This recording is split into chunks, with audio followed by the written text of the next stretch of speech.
upsets on another day here at Little Community Garden. We've had a theft we're most upset about. Somebody has stolen our first very nearly ripe strawberry.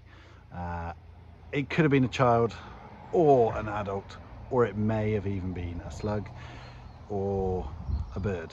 I don't know who it was, but it's been taken. And do you know what, we've got loads of strawberries coming, so it doesn't really matter. But it did get me thinking about this odd sort of relationship we have as humans with food. I've got two friends. One of them is a strong, staunch vegan, and the other is as strong and staunch about meat. And it's fascinating when you see them together, one arguing the case for eating meat and suggesting that the other person who doesn't eat meat might as well just go and eat cardboard, or the one who is the vegan and doesn't eat meat suggesting that the one who does eat meat is an animal killer, murderer, in fact, I think is what they use. And I just reflect a little bit on this idea that actually food has the potential to be something incredibly life-giving and wonderful. It has the potential to draw us together, to provide a place where we can sit and eat and be together in fellowship and get to know each other better.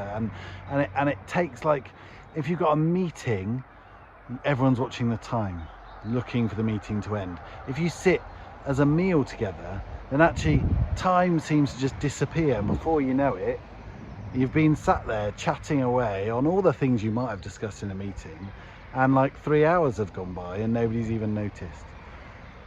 So we have those kind of positive experiences of food, and then there are the negative experiences of food where perhaps we just argue over whether we should or shouldn't eat meat, or joke about, oh, you just eat cardboard, or you're a murderer, whichever it might be, that actually for some people cut really deep into their souls, and they feel rejected and left out. Or I don't know, how many church lunches have you been to where we always say, come, doesn't matter if you bring food or not, just come.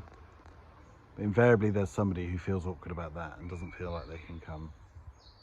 Or I've been at church lunches before where someone will be like, okay, we're going to choose this table to come up first. No, not you, not that table. You're going last because you always eat too much. Like, this whole picture that we build around food can be so positive and yet so damaging all at the same time. And I wonder, just really, what does that mean for us as churches? What does it mean if we're seeking to share the love of Jesus with our communities, if we're seeking to enjoy fellowship together and see the positive side of food? How do we handle all of the negative side of it, all of the challenges? For some, food is great. I love food. I am in the I love food camp.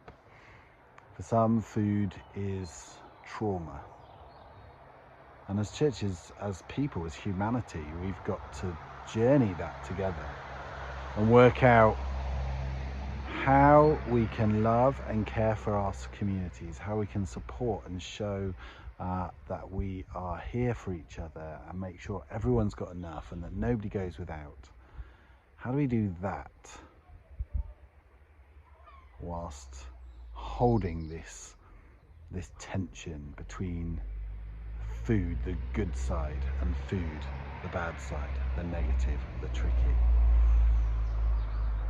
I'm going to take a bit of time to think about that because I'm not entirely sure. But as I sat here today, I really wanted to think through this relationship with food that might lead someone to steal from my strawberry patch. Is it stealing if they need it? That's a whole other topic.